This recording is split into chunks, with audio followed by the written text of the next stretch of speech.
अस्सलाम वालेकुम नाज़रीन, मैं हूँ असनाद मलिक अपने नया प्रोग्राम के साथ। नाज़रीन, दो मौज़ूआत पे बात करेंगे।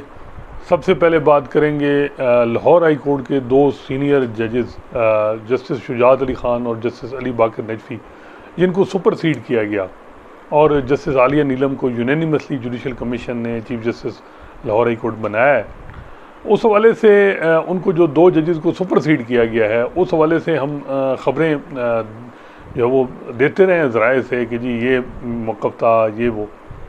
अब जो है वो जुडिशल कमीशन के मिनट्स भी जो है वो जारी कर दिए गए हैं। जुडिशल कमीशन के मिनट्स जो है वो उसमें जो है वो आपको बताते हैं कि क्या वजह है, क्यों, क्या रीज़न लिखी गई है जिसकी बुनियाद पे उनको जो है वो नहीं कंसिडर किया गया है। जुडिशल कमीशन के जो मिनट्स हैं ये बड़ा केयरफुली बज़ाहिर ये लग रहा है कि ये क्योंकि पहली दफ़ा दो जजेस जो हैं उनको सुपरसीड करके एक जूनियर को चीफ जस्टिस बनाया गया, तो ये जुडिशल कमीशन के 3 मेंबरान ने लिखे हैं। और लिखने का जो मकसद मुझे जो लगा है कि इतना ऐसा लिखा जाए ताकि इस बुनियाद पे सुप्रीम जुडिशल काउंसिल में जो है वो कोई उस तरह कार्रवाई ना हो सके अगर कोई जाए उसको बुनियाद बना के। तो एक जो है वो बात कर भी दी है और आप कह सकते हैं कि उस पर कोई ऐसी बात है मुबम जिस पे बड़ी अभी इंटरप्रिटेशन या एक्सप्लेनेशन दरकार है और हर कोई जो है वो उस हवाले से अपनी ओपिनियन भी देगा। सबसे पहले वो जुडिशल कमीशन के मेंबरान की जो मीटिंग में ये बताया जाता है कि चीफ जस्टिस काजी फैसा वो बताते हैं कि पाकिस्तान बार काउंसिल के 6 मेंबरान जिनका ताल्लुक प्रोफेशनल ग्रुप से है, हामिद खान ग्रुप से है, उनके ख़त को वो रखते हैं कि जी ख़त आया है कि जी सीनियरिटी प्रिंसिपल को फॉलो किया जाए और सीनियरिटी प्रिंसिपल की वायलेशन ना की जाए। अलजिहाद केस की हवाला दिया जाता है। तो वहाँ चीफ जस्टिस काजी फैसा के बारे में लिखा है कि वो कहते हैं कि जी वहाँ जो सीनियरिटी की बात की गई है, सीनियर जज का लेजिटिमेट एक्सपेक्टेंसी होती है बिल्कुल, लेकिन ये राइट नहीं है कि सीनियर मोस्ट ही चीफ जस्टिस हाई कोर्ट बने। और फिर वो आर्टिकल मुख्तलिफ हवाला दे के कहते हैं कि कोई ऐसा नहीं है कि आइन के टेक्स्ट में कि जी सीनियर मोस्ट को ही हाई कोर्ट का चीफ जस्टिस बनाया जाए। जस्टिस मुनीब और जस्टिस जियाई अफरीदी का ये पॉइंट ऑफ व्यू था कि अलजिहाद का जो ट्रस्ट केस में जो फैसला है वो बाइंडिंग है। तो इस वजह ज़रूरी है कि इन दोनों जो सीनियर मेंबर हैं इनको डिस्कस किया जाए और फिर उसके बाद देखा जाए कि क्या हमें जो है वो क्या पॉइंट ऑफ व्यू बनता है, लेकिन इनको कंसिडर लाजमी कम के किया जाए। तो वहाँ जो है वो उनका जो है वो उन पे बात होती है। मिनट्स में ये नहीं बताया गया कि क्या जो है वो किसने उस हवाले से बात की, एक सिवाय चीफ जस्टिस साहब के आगे कि वो उन्होंने बताया कि वो क्या वजह देते हैं कि क्यों इन दो जजेस को इग्नोर किया जाए। लेकिन वो ये कहते हैं कि जी मिनट्स में है कि यूनानिमसली ये चीज़ जो है वो रिज़ॉल्व हुई है कि दोनों मेंबरान जो हैं वो सूटेबल भी नहीं है, फिट भी नहीं है चीफ जस्टिस के लिए, क्योंकि उनके हवाले से अवामी तअस्सुर जो एक जो नेगेटिव परसेप्शन है उनकी इंटीग्रिटी एंड रेपुटेशन के बारे में, और ये अदलिया में भी है और वकला में भी है, negative perception about their integrity and reputation. अब ये जो नेगेटिव परसेप्शन है क्या है और इंटीग्रिटी और उनकी जो रेपुटेशन के हवाले से ये एक्सप्लेन नहीं है, बस ये 2 लाइनें दी गई हैं। अब इन बुनियाद पे देखते हैं कि क्या ये दोनों जजेस जो हैं वो सुप्रीम कोर्ट से रजू करते हैं। अमूमन हम देखते हैं कि जुडिशल कमीशन के फ़ैसले जो हैं वो चैलेंज होते हैं, हाई कोर्ट में चैलेंज होते हैं पहले जुडिशल कमीशन का फ़ैसला। अभी रिसेंटली पेशावर हाई कोर्ट ने फ़ैसला दिया जुडिशल कमीशन के फ़ैसले के ख़िलाफ़ किया है, फिर सुप्रीम कोर्ट में आया उसके फ़ैसला, वो अपील आई हुकूमत की तरफ से।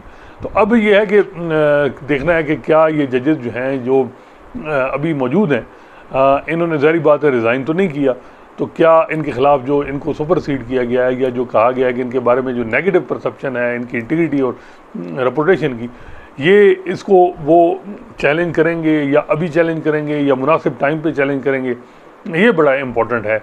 अब बाल इनके कोर्ट में है कि वो क्या करते हैं। जुडिशल कमीशन की ये जो फाइंडिंग है, क्या इसकी बुनियाद पे उनकी कोई मिसकंडक्ट हो सकता है, क्योंकि बहुत से लोग कहते हैं कि अगर ये इंटीग्रिटी और रेपुटेशन पे है तो क्या वो जज के तौर पे भी काम कर सकते हैं, ये भी एक पॉइंट ऑफ व्यू है।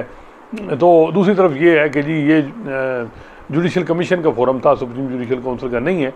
तो अब जो इनके खिलाफ अगर कंप्लेन फाइल करता है तो वो 2 लाइन तो नहीं, कम से कम उनको पूरे फिर एविडेंस देने पड़ेंगे। और मेरा ख्याल है कि एविडेंस जो है बड़ा मुश्किल है। एक ही है मामला कि अगर आप जो है वो किसी को ऐसा कन्फ्रंट करें जो है वो किसी ताकतवर तबके को, तब तो आपके ख़िलाफ़ कोई चीज़ जो है वो इकट्ठी हो जाएगी। अदरवाइज़ मेरा नहीं ख्याल कि कुछ होगा। और जो है वो लेकिन देखते हैं कि ये ख़ुद इनके हवाले से जो ये लाइन है ये खामोश रहते हैं, ये सुप्रीम कोर्ट में चैलेंज करते हैं। फिर उसी मिनट्स में ये भी है कि चीफ जस्टिस साहब कहते हैं कि मैं इनकी इंटीग्रिटी एंड कम्पिटेंसी पे तो बात नहीं करूँगा, इंटीग्रिटी एंड रेपुटेशन के हवाले से मैं बात नहीं करूँगा, लेकिन उन्होंने फ़ैसलों के हवाले दिए। जैसे शुजात अली खान साहब के हवाले से उन्होंने बड़ी डिसअपॉइंटमेंट इज़हार किया कि जी उनके फ़ैसले हैं, उन्होंने जो लॉ ले डाउन था सुप्रीम कोर्ट का उसको फॉलो नहीं किया। मुख्तलिफ़ फ़ैसले उन्होंने साइड किए। जस्टिस अली बाकर नजवी साहब के हवाले से ये हुआ कि जी उन्होंने देखें, उन्होंने कोई पावर टैरिफ के हवाले से एक फ़ैसला वो जुरिसडिक्शन को एक्सीड किया है। और सबसे अहम चीज़ उनके बारे में ये थी कि वो 8 फरवरी के इलेक्शन को रोकना चाह रहे थे। जिस तरह उन्होंने एक नोटिफिकेशन, आपको याद होगा कि पीटीआई की दरख्वास्त पे सस्पेंड किया था, जो आरओ एग्जीक्यूटिव से लिए गए थे, डीसीएसी, और पीटीआई की ये थी कि जुडिशल अफसर जो है वो लिए जाए, तो इन्होंने सस्पेंड किया था वो नोटिफिकेशन। तो वो कहते हैं कि ये एक मूव थी इलेक्शन रोकने की। फिर उनका ये है कि जी एक प्रोटोकॉल इसी साल शुरू में कोई लाहौर हाई कोर्ट से एक लेटर गया था फॉरेन ऑफिस को कि जी इनके बेटे को प्रोटोकॉल दिया जाए, वो बैरून मुल्क सफ़र कर रहे हैं, तो वो भी उन्होंने साइड किया है। तो ये उन्होंने चीज़ें की हैं। लेकिन एक बात जो होती है कि जी जजमेंट जो है वो इसमें तो फिर कॉम्पिटेंसी की बात आ रही है कि वो कॉम्पिटेंसी को भी डिस्कस कर रहे हैं। लेकिन बहुत से लोग कहते हैं कि जी जजमेंट तो ऊपर की बुनियाद पे, क्या जजमेंट को देख के जो है वो हाई कोर्ट के जजेस को इग्नोर किया जा सकता है? ये भी है कि अगर जज जो है वो आपके ख्याल में कॉम्पिटेंट नहीं है तो वो जज की कुर्सी पे रह सकता है, ये भी एक इम्पॉर्टेंट है।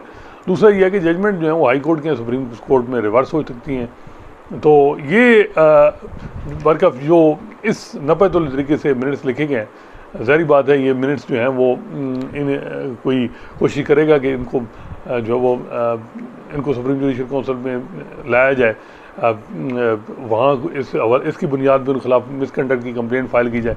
लेकिन मेरा नहीं ख्याल कि सिर्फ मिनट्स की बुनियाद पर उन पर कार्रवाई हो सकती है। और ये भी है कि क्या जो ये जुडिशल कमीशन के मेंबर जिन्होंने ये यहाँ ओपिनियन दे दी है, क्या ये एसजीसी में बैठ सकते हैं, ये भी बड़ा इंपॉर्टेंट है। दूसरा ये है कि ये चैलेंज बेसिकली तो इन 2 जजेस को चैलेंज करना चाहिए, सुप्रीम कोर्ट से रुजू करना चाहिए कि ये जो नेगेटिव परसेप्शन वो कहते हैं कि हमारी इंटीग्रिटी और रेपुटेशन के बारे में ये क्या है, ना इसकी कोई है, कम से कम इनको जाना चाहिए। अगर ये जो है वो देखते हैं कि अब क्या ये करते हैं। बरकफ जस्टिस आलिया नीलम जो है वो chief justice Lahore high court बन गई हैं और उन्होंने काम का आगाज़ भी कर दिया है। और यही बताया जा रहा है कि वो एक मिडल वे ना अमीर भट्टी साहब की तरह लाहौर हाई कोर्ट को चलाएंगी, जिसमें हुकूमत की मंशा पूरी हो रही थी, सिस्टम की मंशा पूरी हो रही थी, ना वो जैसे मलिक शहजाद साहब की तरह एक कन्फ्रंटेशन वाला सीन भी उनका होगा।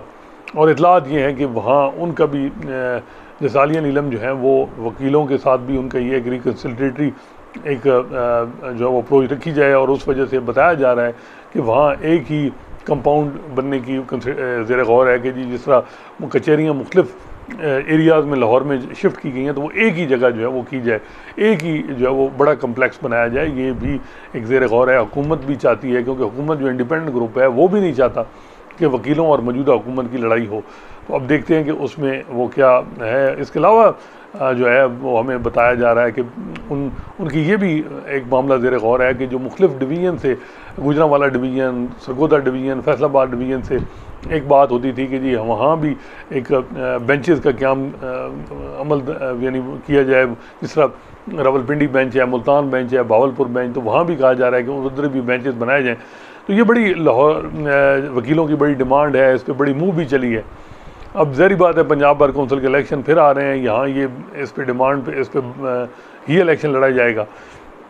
तो वो इतलात ये है कि उनका ये है कि जी वीडियो लिंक के ज़रिए जो ये डिवीज़न है, जिस तरह फैसलाबाद हो गया, सरगोदा, गुजरांवाला, तो यहाँ जो है वो कोई ऐसा एक सेशन कोर्ट की अदालत की उधर ही जो है वो वहाँ एक वीडियो लिंक के ज़रिए वकीलों को एक्सेस दी जाए कि वो उनकी जो है वो केसेस सुने जाएं।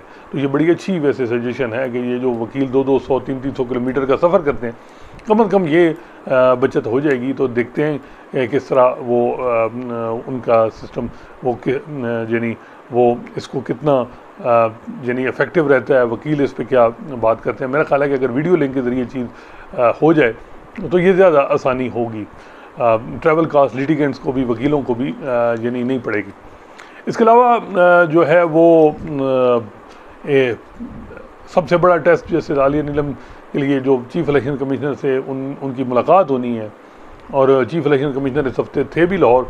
अब देखते हैं कब वो मुलाकात करते हैं और वो जो इलेक्शन ट्रिब्यूनल के मेंबरान की तकर्री है, अब उसमें बड़ा इम्पोर्टेंट है कि क्या जो है वो ब्रेक थ्रू होता है, क्योंकि जो इलेक्शन कमीशन ने जिन ट्रिब्यूनल के मेंबरान पे ऑब्जेक्शन किया कि ये 4 ना हो, वो हाईली इंटीग्रिटी वाले जजेस हैं। इवन सुप्रीम कोर्ट के जजेस माइनस काजी फैसल साहब, जस्टिस अकील अब्बासी और जस्टिस जमाल मंदोखेल ने भी कहा कि ये इलेक्शन कमीशन कैसे ऑब्जेक्शन कर सकता है और ये हम कैसे अलाउ कर सकते हैं। लेकिन काजी साहब तो सारी बात है, वो तो इलेक्शन कमीशन एक कॉन्स्टिट्यूशनल इदारा है, वो तो उसकी इज़्ज़त कर रहे हैं, बिल्कुल इज़्ज़त करनी चाहिए कॉन्स्टिट्यूशन इदारे की।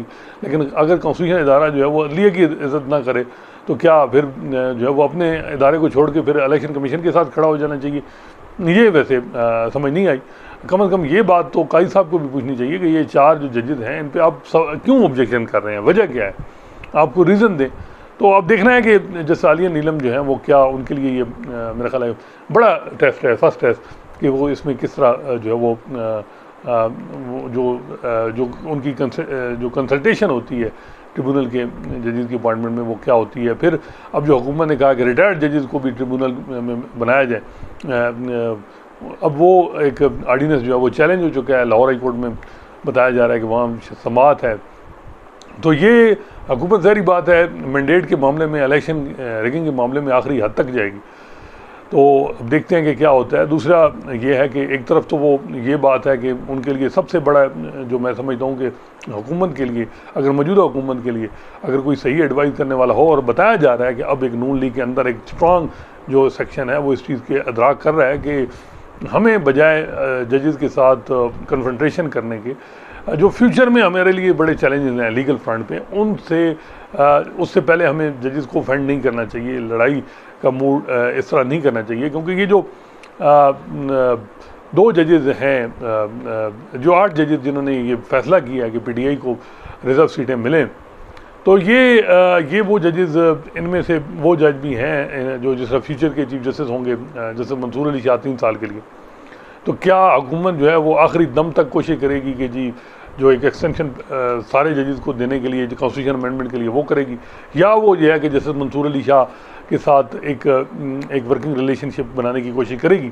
ये अब देखना होगा कि क्या जो है वो हुकूमत क्या सोच रही है। हुकूमत में जैसे मैंने बताया कि एक सेक्शन इस चीज़ में है कि हमें जो है वो कन्फ्रंटेशन नहीं करनी चाहिए इन जजेस के साथ, क्योंकि हमारा इसमें क्या गया कि अगर ये सीटें मिली PTI को, तो हुकूमत तो मौजूद है, हुकूमत को मसला नहीं, मसला आ गया है कि हुकूमत जो है वो कॉन्स्टिट्यूशन अमेंडमेंट नहीं कर सकती, वो राह रुक गया। और कॉन्स्टिट्यूशन अमेंडमेंट की जो बताया जाता था प्रपोज, वो ये था कि जी एक तो कॉन्स्टिट्यूशन अमेंडमेंट थी 18वीं तरमीम के वाले से, वो तो बड़ा क्लियर है कि पीपल्स पार्टी उसको नहीं छेड़ने देगी। बिल्कुल पीपल्स पार्टी की मेरा ख्याल है कि 18वीं तरमीम के मामले में वो हर मामले पे बात कर लेंगे, लेकिन 18वीं तरमीम में क्योंकि उसमें बड़ा पैसा फाइनेंस सूबों के लिए इन्वॉल्व है, और वो इस चीज़ में, और कम से कम क्रेडिट जो जा रहा है पीपल्स पार्टी और ज़रदारी साहब को, वो यही 18वीं तरमीम का है। तो उसमें तो मेरा ख्याल है कि वो उस हद तक तो वो नहीं जाएंगे पीपल्स पार्टी वाले उनकी। तो जो दूसरा है कि जुडिशल पैकेज अगर जजेस ही ऑफेंड हो गए हैं, जजेस नहीं चाह रहे हैं, वो उनको इनसिक्योरिटी है, तो हुकूमत क्या ये जुडिशल पैकेज ला के में भी 1-2 जज उनको खुश भी हो जाएंगे उनके साथ, लेकिन क्या जो सुपीरियर जुडिशरी के 120-25 जज हैं वो खुश होंगे। और फिर जो जिस तरह जुडिशल पैकेज का प्रचार हुआ कि जी जजेस की रोटेशन है, अब ये भी खबरें आ रही हैं जजेस की रिमूवल जो है वो भी पार्लियामेंट से के ज़रिए, या हालांकि वो बड़ा मुश्किल है, वो ये इंडिपेंडेंस ऑफ जुडिशरी, ये अगर कॉन्स्टिट्यूशन अमेंडमेंट हो भी गई, ये फिर चैलेंज होनी है, सुप्रीम कोर्ट में आनी है। लेकिन ये बात है कि सुप्रीम कोर्ट में असूली तौर पे कॉन्स्टिट्यूशन अमेंडमेंट को स्ट्राइक डाउन नहीं किया जा सकता, आर्टिकल 239 गालबन वो क्लियर है। लेकिन इवन जस्टिस काजी फैसल ने तो कॉन्स्टिट्यूशन अमेंडमेंट स्ट्राइक की हुई है इंडिपेंडेंस ऑफ जुडिशरी के नाम पे। लेकिन मेरा ख्याल है कि मेजॉरिटी में भी ना करे। लेकिन बात यह है कि जब जंग होगी और सर्वाइवल का मामला होगा तो फिर यही देखिएगा कि फिर ये मामला होगा। तो अब देखना है कि हुकूमत जो है वो जो प्लान है उनका जुडिशल पैकेज का, और जिसकी वजह से मेरी ये असेसमेंट है कि ये आर्डर जो जिस तरह है कि सटन इस आर्डर को अगर आप गौर से पढ़ें जो 8 जजेस का, और जो जस्टिस जमाल मंदखेल का नोट पढ़ें जो जस्टिस काजी फैसल ने भी उसको लिखा है, फ़र्क क्या है? फ़र्क यही है जो आपने देखा होगा अभी कि उसमें ये था कि इलेक्शन कमीशन फिर जो है वो कुछ 4-5 रिजर्व सीटें दे के फिर सारी माल गनीमत में तकसीम कर दे और फिर एक 2/3 बन जाए और फिर वही मामला जुडिशल। असल जो वो था कि इस वजह से कि जिसका मैंडेट है वो मिले। अगर कॉन्स्टिट्यूशन अमेंडमेंट करनी है हुकूमत ने तो पीटीआई से बात करे, और अदलिया जैसे सेंसिटिव इदारे के लिए कोई भी अमेंडमेंट होती है तो मेरा ख्याल है कि उनको अपोजिशन के साथ सारी अपोजिशन को साथ मिलाना चाहिए, तभी बात बनती है। और देखते हैं कि अब जो है वो पीटीआई के साथ मिल के भी तो हो सकता है जुडिशल पैकेज, क्या इसमें मसला है। और अदलिया क्योंकि अगर अदलिया के हवाले से कोई कॉन्स्टिट्यूशन अमेंडमेंट होती है 3 साल बाद पीटीआई का दौर आता है। यहाँ तो एडहाक बेस पे सारी चीज़ें चलती हैं। किसी दौर में कोई सोचा जा सकता था, हमें यही कहा जाता था कि नवाज शरीफ पे काटा है जी, शरीफ फैमिली पे काटा है, वही फिर उसी तरह ही जिस तरह फिर मामला सही हो गए। तो ये अभी कहा जाता है कि इमरान खान पे काटा है, तो पता नहीं फिर 1.5-2 साल बाद अब अमेरिका में अगर ट्रंप सदर बन जाए तो हमारे इधर क्या लोकल पॉलिटिक्स इफेक्ट नहीं होगी, उसका भी तो ज़रा देखें, उसके बाद क्या सूरत हाल बनेगी, ये भी बड़ा इंपॉर्टेंट है। तो ये मेरा ख्याल है कि इसमें अब हुकूमत पे बाल, जैसे मैंने बताया कि वो हुकूमत के एक सेक्शन इस हवाले से है कि हमें जो है वो इस किस्म की, ठीक है हम रिजर्वेशन करें ये वो, लेकिन एक हद से ज़्यादा नहीं जाना चाहिए। ये कोई वो नहीं है फैसला जिससे हमारे इंटरेस्ट को बहुत बड़े इफेक्ट जिससे हो गया कि हमसे कोई 25 बंदे ले लिए गए जिस तरह अब ट्रिब्यूनल के मामले में हो रहा है। ये तो वो फैसला है जिससे पीटीआई को मिला है। और पीटीआई अगर ये विक्टिम कार्ड देखें, ये मौजूदा सिस्टम को समझ लेना चाहिए कि पाकिस्तान में विक्टिम कार्ड बहुत चलता है। विक्टिम अगर आप एक को करेंगे और बार बार उसके साथ ज़्यादती होगी तो वो लोग उसके साथ मिल फिर होंगे, और ये आप लोगों की विल जो है वो फिर उसके साथ होगी कि जी नहीं इसके साथ ज़्यादती हो रही है। और यही चीज़ पंजाब में चली है। और यही चीज़ आपको याद होगा 2018 के इलेक्शन में जब नवाज शरीफ और मरीम नवाज़ आते हैं और एयरपोर्ट पर उनको गिरफ़्तार किया जाता है, वो जो तस्वीर आती हैं, वीडियो आती है, और फिर उसके बाद हम देखते हैं कि इलेक्शन होते हैं 2018 में। Gujranwala division, Lahore division, Sargodha division में रिज़ल्ट बिल्कुल डिफरेंट आता है। पीटीआई को बहुत कम सीटें, बल्कि गुजरांवाला डिवीज़न में तो मेरा ख्याल है कि एक भी सीट नहीं मिली होगी 2018 में। लाहौर में भी 1-2 सीटें थी, शफकत महमूद साहब और ये हमाद अजहर थे। 13-14 सीटें हैं वहाँ लाहौर में नेशनल असम्बली की। तो ये जो देखें ना, इस चीज़ को भी अब देखते हैं कि एक सेक्शन के अंदर रियलाइजेशन है, और मे भी वो क़यादत से वो उनका हो इस मामले में कि जी हमें जो है वो कम से कम अगर ये जजेस के साथ अगर ऑफेंड किया जाएगा तो मज़ीद जज जो हैं वो उसमें फिर अग्रेसिव पॉलिसी रखेंगे। क्योंकि जजेस जो बताया लग रहा है उन्होंने देखा है कि काजी फैसल साहब जब मुश्किल में थे तो उन्होंने अग्रेसिव पॉलिसी अपनाई और एक ट्यून सेट की और वो कामयाब हुई। अब यही जजेस जो हैं वो काजी फैसल साहब की स्ट्रेटजी को अपना रहे हैं कि जब उनको जो है वो जिस तरीके से एक इंटिमिडेशन, हरासमेंट और ये चीज़ें, तो वो मज़ीद अग्रेसिव होंगे। और अग्रेसिव पॉलिसी चाहे वो इफ्तिखार चौधरी हो चाहे काजी फैसल हो, वो कामयाब हुई है। तो अब यही इस्लामाबाद हाई कोर्ट के जजेस का आप देख लें, सुप्रीम कोर्ट के जजेस, और यही लाहौर हाई कोर्ट में आप देखें, तो ये एक मामला है। अब ये ख़त्म अब देखना है कि इसमें कैसे हो सकती है। अगर आप देखें पनामा केस है, पनामा में अगर आप पनामा 1 देखते हैं तो जस्टिस एजाज अफजल ख़ान, जस्टिस शेख अजमत सईद और जस्टिस एजाजुल हसन, इनके हवाले से पीटीआई ने क्या कुछ कहा था उस वक्त, तो मिठाइयाँ बांटी गई फैसले की। उसके बाद क्या हुआ, इन 3 जजेस को जब कहा गया कि जीआईटी बन रही है, जी इन्वॉल्व है इसमें एस्टैब्लिशमेंट भी और ये वो, तो इन जजेस ज़्यादा ऑफेंड हो गए। हालांकि एजाज अफजल ख़ान के जो रिमार्क्स थे जिस किस्म के पनामा में, तो पीटीआई वाले कहते थे जी कि ये मनसेरा के हैं कैप्टन सफदर, हालांकि उनकी आपस में नहीं थी, सारा इल्ज़ाम यही होता था। तो जब फिर इतना कुछ उन पे नून लीग ने जब उन पे क्रिटिसाइज़ किया, हुकूमत उनकी थी, प्रेस कॉन्फ्रेंसें चलती थी, तो ये जज फिर ज़ाहिर बात है ऑफेंड हो गया, इंसाफ बिल्कुल, फिर हर कोई कहेगा जी वो तो इंसाफ करना चाहिए, जजेस को ऑफेंड नहीं होना चाहिए, लेकिन वो ऑफेंड हो गया। अब ये एक है जो हमने देखा है कि फिर उसके बाद देखा है कि उन्होंने फिर जो है इंसाफ नहीं, फिर वो उन्होंने इंतकाम और वो सारी चीज़ें हुई जिसमें 3 जो नून लीग के MNAs थे उनको डिस्क्वालीफाई किया और जो कुछ हुआ, फिर साकिब निसार साहब भी मिल गए, साकिब निसार साहब फिर मज़ीद पर्सन। तो ये अब देखना है कि क्या फिर नून लीग इन जजेस को, जिनका माजी 8 जजेस में से कुछ जजेस में भी होंगे लेकिन मेजॉरिटी जजेस वो हैं जिनका कोई PTI से लेना देना नहीं है, तो उनको क्या आप धकेल रहे हैं उधर लेके जाके। तो ये अब बड़ा इंटरेस्टिंग होगा कि इसमें स्ट्रेटजी क्या अपनाई जाती है, ये बहुत इम्पोर्टेंट है। और लेकिन असल भी ये है कि हुकूमत और पूरा सिस्टम है उनका ट्रस्ट चीफ जस्टिस काजी फैसा पे है। तो देखते हैं कि वो चीफ जस्टिस काजी फैसा पे ज़्यादा उनका ट्रस्ट रहता है या दूसरे जजेस पे, ये भी इम्पोर्टेंट होगा। तो अब जो है वो जो नून लीग में ये रियलाइजेशन है, ये आज नवाज शरीफ साहब ने मरी में मीटिंग बुलाई हुई है, वहाँ तो में भी रिमार्क्स आएंगे कि हैरानगी हुई फैसले की, और उसके बाद सख्त जो वो तकारीर होंगी। ज़ाहिर बात है नैरेटिव भी चाहिए इस मुल्क में, जो है नैरेटिव जजेस और इस्टेब्लिशमेंट के ख़िलाफ़ ही ज़्यादा जो वो बिकता है। तो लेकिन ये बात है कि ये जो जजेस हैं जैसे मंसूर अली शाह, जैसे अतर मिनल्लाह या और कराची के जजेस हैं, इन्होंने तो माजी में 13 जनवरी का फैसले में जैसे मोहम्मद अली मज़हर थे, जैसे मंसूर अली शाह ने 90 दिन के अंदर इंतखाबात का मामला हो, नैब लॉ अमेंडमेंट में इमरान खान की पिटीशन डिसमिस की, जैसे अतर मिनल्लाह ने एवन फील्ड में जो है वो जो किया, आपने देखा होगा इनको ज़मानत दी मरीम नवाज़ को, नवाज़ शरीफ को। ये जजेस जो हैं ये इनकी इंडिपेंडेंस जो मेरा ख्याल है और पब्लिक परसेप्शन ये कि ताकि जुडिशरी की ये परसेप्शन रहे कि ये इंडिपेंडेंटली वर्क कर रही है, किसी के इन्फ्लुएंस में नहीं है। मैंने तो जो तक देखा है कि ये इनकी ये सोच रही है। अब देखते हैं कि उसमें कितना यानी ये मामला होता है कि आगे किस तरह चीज़ें चलती हैं। लेकिन माजी में इसी तरह ही है कि कभी इनके ख़िलाफ़ जो है वो तनकीद नून लीग वाले करते थे, कभी PTI वाले करते थे, तो कभी कोई और करता है। तो अब जो है वो बाल अब हुकूमत और नून लीग की है कि नून लीग क्या ट्यून सेट करती है इन जजेस के हवाले से। फिर ये है कि जो अब देखें इस वक्त जो जजेस जुडिशरी जो है दिन ब दिन जो कन्फ्रंटेशन बढ़ रही है हुकूमत की, उसकी मैं समझता हूँ कि मेन वजह जो है वो 2 वजूहात हैं। एक वजह यह है कि इस किस्म की कोर्सिव एक्शन और इस तरह की जो वो चीज़ें की गई हैं कि ऑफेंड हो गए हैं जज। दूसरा ये है कि 8 फरवरी का रिज़ल्ट है, रिज़ल्ट भी आया, उन्हें पता है कि पब्लिक भी है और हमें प्रेशर में रखा गया।